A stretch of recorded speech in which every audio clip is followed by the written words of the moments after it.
जय श्री कृष्ण मित्रों। ओम नमो नारायण। जय श्री कृष्ण। ચેનલમાં ફરી એકવાર આપ સર્વેનું હાર્દિક સ્વાગત કરું છું।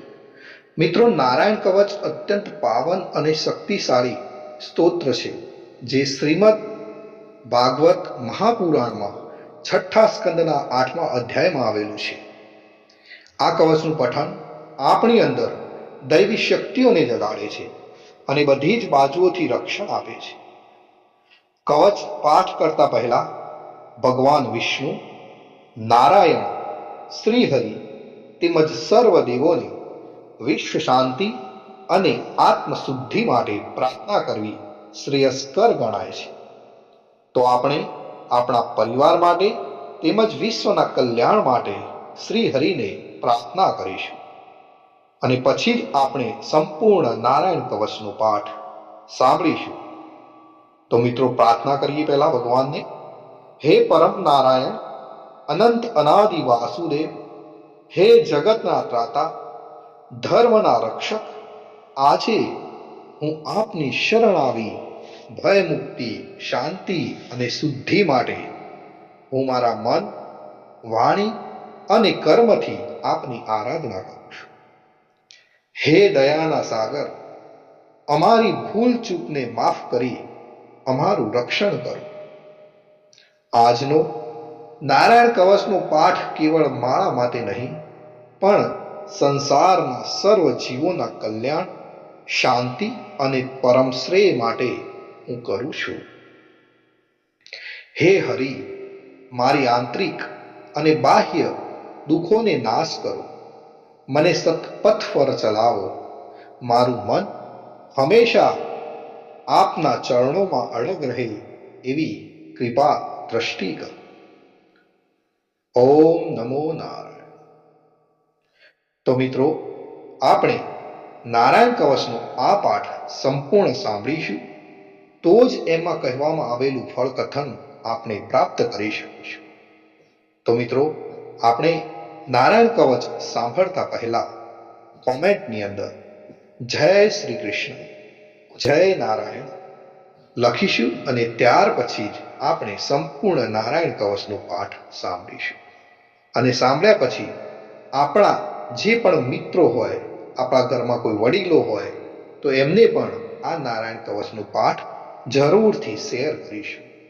તો ચાલો શરૂ કરીએ છીએ નારાયણ કવચ। શ્રીમદ ભાગવત ના છઠ્ઠા સ્કંદના 8મા અધ્યાયમાં શ્રી નારાયણ કવચ પસ્તા ઋષિના પુત્ર વિશ્વરૂપ ઇન્દ્રને કહે છે। વિશ્વરૂપ કહે છે કે જ્યારે ભયનો સમય પાસે આવ્યો હોય ત્યારે મનુષ્ય હાથ પગ ધોઈ આચમન કરી ઉત્તર દિશા તરફ મુખ રાખી નારાયણ કવચનો પાઠ કરવો। જ્યારે ભય આવે ત્યારે શ્રી નારાયણ રૂપ નામનું બખ્તર ધારણ કરવું। નારાયણ કવચ આ રીતે છે મિત્રો। ગરુડની પીઠ પર ચરણ કમળ ધારણ કરનારા, 8 સિદ્ધિઓ વાળા, 8 બાહુઓ વાળા અને તે 8 બાહુઓ વિશે શંખ, ચક્ર, ઢાલ, ગદા, બાણ, ધનુષ તથા પાસને ધારણ કરનારા શ્રી હરિ મારી સર્વ પ્રકારે રક્ષા કરો। જળમાં મત્સ્ય અવતારધારી ભગવાન, જલ તંતુઓથી તથા વરુણના પાસથી મારી રક્ષા કરો। માયાથી બટુક બનેલા વામનજી, સ્થળમાં મારી રક્ષા કરો। શ્રી વિશ્વરૂપ ત્રિવિક્રમ ભગવાન, આકાશમાં મારી રક્ષા કરો। જેના અઠાસ્યથી દિશાઓ ગાજી ઉઠી હતી અને ગર્ભિણીઓના ગર્ભ પડી ગયા હતા, તેવા નૃસિંહ ભગવાન, દુર્ગ, વન અને યુદ્ધ ભૂમિમાં મારી રક્ષા કરો। પોતાની દાઢથી પાતાળમાંથી પૃથ્વીનો ઉદ્ધાર કરનાર ભગવાન, યજ્ઞ મૂર્તિ વરાહ, માર્ગમાં મારી રક્ષા કરો। પરશુરામ ભગવાન, પર્વતોના શિખરોમાં મારી રક્ષા કરો। ભરતના મોટા ભાઈ રામ તથા લક્ષ્મણ, પ્રવાસમાં અમારી રક્ષા કરો। ઉગ્ર ધર્મ અને પ્રમાદથી નારાયણ ભગવાન મારી રક્ષા કરો। નિંદાથી નર ભગવાન અને યોગ ભ્રષ્ટ થતા યોગેશ્વર દત્તાત્રેય ભગવાન મારી રક્ષા કરો। ત્રણેય ગુણોના સ્વામી ભગવાન કપિલ, કર્મ બંધનથી મારી રક્ષા કરો. સનત કુમાર ભગવાન કામદેવથી મારી રક્ષા કરો. હયગ્રીવ ભગવાન રસ્તામાંથી જતા અને દેવોને પ્રણામ ન કરવા રૂપી અપરાધમાંથી મારી રક્ષા કરો. હે દેવર્ષિ શ્રેષ્ઠ મુનિ નારદ ભગવાન, ભગવાનની પૂજામાં જે કોઈ વિઘ્ન નડે તેનાથી મારી રક્ષા કરો. અને કૂર્મ અવતાર શ્રી હરિ સર્વ પ્રકારના નરકમાંથી મારી રક્ષા કરો. અયોગ્ય ખોરાકથી ભગવાન ધન્વંતરી મારી રક્ષા કરો. જીતેન્દ્રિય ભગવાન ઋષભદેવ કામ ક્રોધ આદિના ભયમાંથી મારી રક્ષા કરો. યજ્ઞ અવતારધારી ભગવાન લોક અપવાદથી મારી રક્ષા કરો. બલભદ્ર ભગવાન મનુષ્ય તરફથી થનારા ઉપદ્રવમાંથી મારી રક્ષા કરો. અને ક્રોધાવેશ સર્પ ગણોથી શેષ ભગવાન મારી રક્ષા કરો. ભગવાન વેદવ્યાસ અજ્ઞાનથી મારી રક્ષા કરો. આ પાખંડીઓના ટોળામાંથી ભગવાન બુદ્ધ મારી રક્ષા કરો. ધર્મની રક્ષા કરવા માટે અવતાર લેનાર ભગવાન કલ્કી કાળના મૂળ રૂપ એટલે કે આ કળિયુગથી મારી રક્ષા કરો. હે કેશવ ભગવાન પ્રભાતમાં ગદાથી મારી રક્ષા કરો. હે વેણુધર ભગવાન ગોવિંદ આ સંકટ કાળમાં મારી રક્ષા કરો. ઉદાત શક્તિ નારાયણ ભગવાન પ્રાહન કાળમાં મારી રક્ષા કરો. હે ચક્રધારી ભગવાન વિષ્ણુ મધ્યાહન કાળમાં મારી રક્ષા કરો. મધુ દૈત્યને મારનાર ઉગ્ર ધનુર્ધારી ભગવાન વિષ્ણુ ત્રીજા પહોરમાં મારી રક્ષા કરો.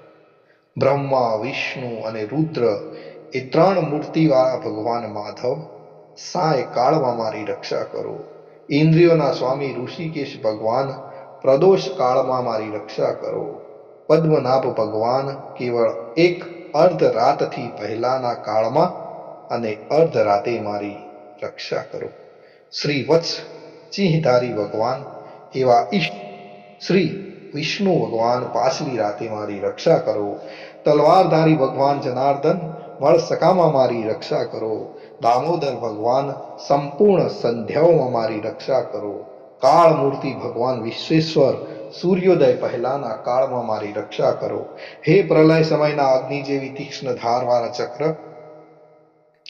વાયુવાળા અગ્નિથી જેમ સૂકું ઘાસ બળીને ભસ્મ થાય તેમ અમારી શત્રુ સેનાને ભસ્મ કરો. હે વ્રજના દેવા તીક્ષ્ણ સ્પર્શવાળા તણખાઓથી ભરેલી ગદા તમે ભગવાનને પ્રિય છો. તમે કુષ્માંડ યક્ષ રાક્ષસ ભૂત તથા ગ્રહોનો ભૂક્કો કરી નાખો તથા મારા શત્રુઓના ચૂરે ચૂરા કરી નાખો. હે પંચજન્ય શંખરાજ શ્રી કૃષ્ણ ભગવાન તમને ફૂંકીને ભયંકર શબ્દ કરે છે અને તેનાથી શત્રુઓના હૃદય કંપે છે.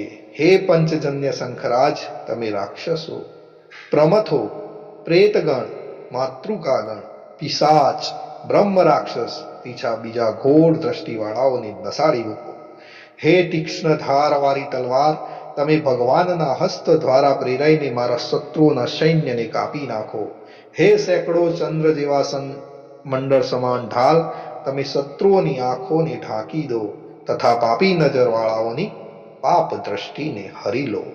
અમને ગ્રહોથી કેતુઓથી મનુષ્યોથી સર્પોથી આ દાઢવાળા પ્રાણીઓથી તથા પાપોથી જે ભય થાય છે તે સૌ તથા જેઓ અમારા સુખમાં વિઘ્ન કરનાર છે તે સર્વે ભયો ભગવાનના નામરૂપ અસ્ત્રના કીર્તનથી જ તુરત જ નાશ પામો. વૈદિક સ્ત્રોતોથી સ્તુતિ કરાયેલ વેદમય તથા સમર્થ ગરુડ ભગવાન સર્વ સંકટોમાં મારી રક્ષા કરો તથા વિશ્વસેન ભગવાન પણ પોતાના નામો લેવા વડે સર્વ સંકટોમાંથી મારી રક્ષા કરો. શ્રી હરિના નામ રૂપ વાહન અને આયુધો સર્વ દુઃખોમાંથી મારી રક્ષા કરો. ભગવાનના મુખ્ય પાર્ષદો અમારી બુદ્ધિ ઇન્દ્રિય મન તથા પ્રાણની રક્ષા કરો. આ સાકાર નિરાકાર જે કંઈ જગત છે સર્વ ભગવાનનું જ સ્વરૂપ છે. આ સત્યથી મારા સર્વ ઉપદ્રવો નાશ પામો. અભેદ દ્રષ્ટિવાળા મનુષ્યોને ભગવાન પોતે ભેદ રહિત જોવામાં આવે છે, તો પણ તે પોતાની માયાથી આભૂષણો, આયુધો તથા સિંહ નામની શક્તિઓને ધારણ કરે છે. તે સત્ય પ્રમાણ વડે જ સર્વજ્ઞ, સર્વવ્યાપક ભગવાન શ્રી હરિ સર્વ પ્રકારના રૂપો વડે સર્વદા અમારી રક્ષા. શ્રી નૃસિંહ નામના ઉચ્ચારણથી જ જળ, વાયુ, અગ્નિ આદિનો પ્રભાવ પોતાના તેજથી દૂર કર્યો છે.